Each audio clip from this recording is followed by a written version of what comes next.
തെറ്റായ ആദർശം സ്വീകരിക്കുന്ന ആളുകളും മരണസമയത്ത് ലാ ഇലാഹ ഇല്ലല്ലാഹ് എന്ന് പറഞ്ഞുകൊണ്ട് മരിക്കുന്നു. അപ്പോൾ അങ്ങനെ പറഞ്ഞു മരിച്ചാൽ അവർക്ക് സ്വർഗ്ഗമുണ്ട് എന്ന ഹദീസുണ്ടല്ലോ. അപ്പോൾ ഇതെങ്ങനെ നമുക്ക് കൂട്ടി യോജിപ്പിക്കാൻ പറ്റുന്നതാണ്?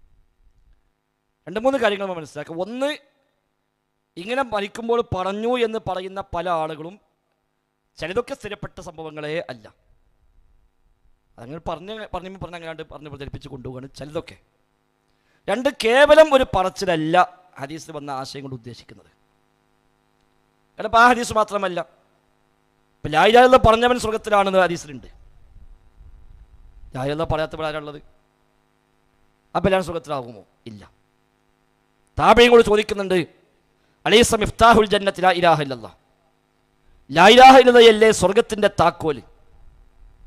അവർ കൊടുത്ത മറുപടി അതെ, അതാണ്. പക്ഷേ ഏത് താക്കോലും കൂടി ചില പല്ലുകൾ, ആ പല്ല് ശരിയായാൽ മാത്രമേ തുറക്കാൻ കഴിയുള്ളൂ, ഇത് തുറക്കാൻ കഴിയില്ല എന്നാണ്. അപ്പോൾ ലാ ഇലാഹ ഇല്ലല്ലാഹ് മിഫ്താഹുൽ ജന്ന, സ്വർഗത്തിലെ താക്കോലാണ്. എൻ്റെ താക്കോലുണ്ട് എന്ന് പറഞ്ഞാൽ പോലെ താക്കോല് തുരുമ്പിടിച്ചാൽ പിന്നെ താക്കോലുണ്ട് കാര്യമില്ല. താക്കോല് ഒരു പല്ല് വളഞ്ഞാൽ പിന്നെ കാര്യമില്ല, ഒരു പല്ല് പൊട്ടിയാൽ പിന്നെ കാര്യമില്ല. അപ്പം ലാ ഇലാഹ ഇല്ലല്ലാഹ് താക്കോല് കൈയുണ്ടായാൽ പോരാ, ആ താക്കോലിന് കേടുപാട് സംഭവിച്ചാൽ പിന്നെ ആ താക്കോല് കൊണ്ട് പ്രയോജനമില്ല. ഇത് താബഈങ്ങൾ പറഞ്ഞ വഹബ് ബിൻ മുനബ്ബഹാണെന്ന് എൻ്റെ ഓർമ്മ അല്ലേ, വഹബ് ബിൻ മുനബ്ബഹ് റഹിമഹുല്ലാഹയോട് ചോദിച്ചതാണ്, ലാ ഇലാഹ ഇല്ലല്ലാഹ് സ്വർഗത്തെ താക്കോലല്ലേ? അത് അതേ താക്കോലാണ്, പക്ഷേ ഏത് താക്കോലും ഉണ്ട് ഇല്ലാ വലഹ അസ്നാൻ, ഏത് താക്കോലും ഉണ്ട് ചില പല്ലുകൾ.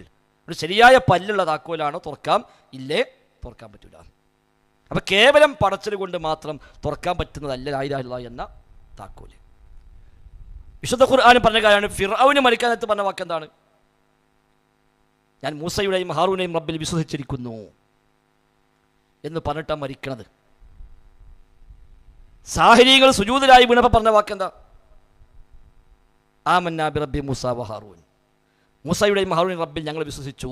ആ പ്രഖ്യാപിച്ച് അള്ളാഹ് അംഗീകരിച്ചു. ഫിർഔന് മരിക്കാൻ നേരത്തെ പറഞ്ഞപ്പോൾ അള്ളാഹ് ചോദിച്ചു, ആൽ ആന, ഇപ്പോഴാണോ നീ പ്രഖ്യാപിക്കണത്? കാര്യമില്ല.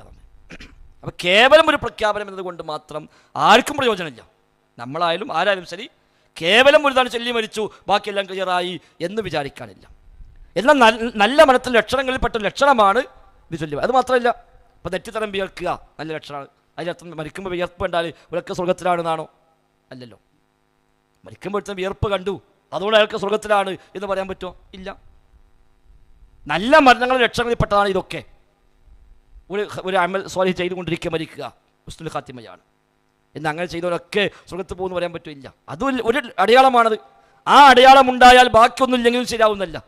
ബാക്കി എല്ലാം ഉള്ളവന് ഈ അടയാളം ഉണ്ടെങ്കിൽ അത് വലിയ കാര്യമാണ്. ഇനി ബാക്കിയെല്ലാം ഉണ്ട്, ഈ അടയാളം ഇല്ല എന്നാലോ നഷ്ടമൊന്നുമില്ല.